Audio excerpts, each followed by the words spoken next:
जय श्री कृष्ण। आज આપણે બનાવીશું શિયાળા માટે સ્પેશિયલ ટમેટાનું સૂપ। આ સૂપ આપણે એવી રેસીપીથી બનાવીશું કે જે તમને બાકીના બીજા બધા સૂપનો પણ સ્વાદ ભૂલાવી દેશે। ટમેટાનું સૂપ બનાવવા માટે આપણે આ રીતના ગોળ દેશી ટમેટા લઈ લેવાના છે અને તેને સારી રીતે ધોઈ લેવાના છે। ત્યારબાદ આપણે તેમાં ઉમેરવા માટે એક તજનો ટુકડો લેવાનો છે, 3 થી 4 લવિંગ લેવાના છે, એક લસણ લેવાનું છે, મીઠો લીમડો લેવાનો છે અને 3 થી 4 લીલા મરચાં લેવાના છે। હવે આપણે ત્યારબાદ ટમેટાને બાફવા મૂકવાના છે। આપણે ટમેટા બાફવા મૂકવા પહેલાં એને 2 ટુકડા કરી લેવાના છે અને આ રીતે કુકરમાં ઉમેરી દેવાના છે। ત્યારબાદ આપણે ટમેટા બાફવા માટે તેમાં અડધો ગ્લાસ પાણી ઉમેરીશું અને અડધી ચમચી જેટલું મીઠું ઉમેરવાનું છે।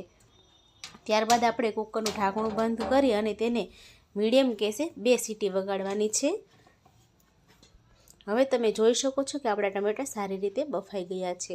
હવે આપણે તેને બ્લેન્ડરની મદદથી બ્લેન્ડ કરી લેવાના છે।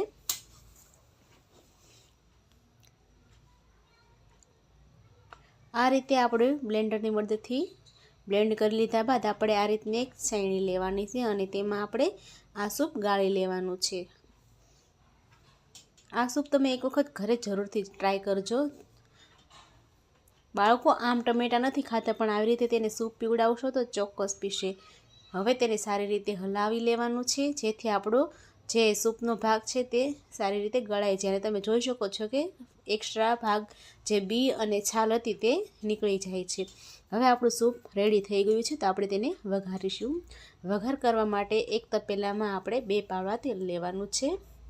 તેલ સેજ ગરમ થાય ત્યારબાદ આપણે તેમાં તજ અને લવિંગ ઉમેરીશું અને ત્યારબાદ લસણ અને મરચાંની પેસ્ટ ઉમેરી અને લીમડો ઉમેરી દઈશું।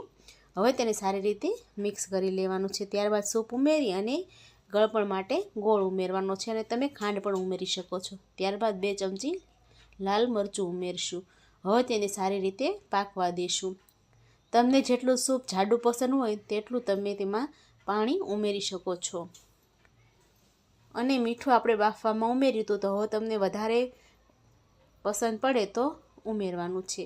હવે આપણું સૂપ બની ગયું છે। હવે તમે આ સૂપને ગરમ ગરમ ભાત સાથે પણ સર્વ કરી શકો છો। તમે ચોક્કસ આ રીતે એક વખત ટ્રાય કરજો અને કમેન્ટમાં મને કહેજો કે કેવું બન્યું હતું। આ સૂપ ઘરમાં દરેકને પસંદ પડશે। જય શ્રી કૃષ્ણ।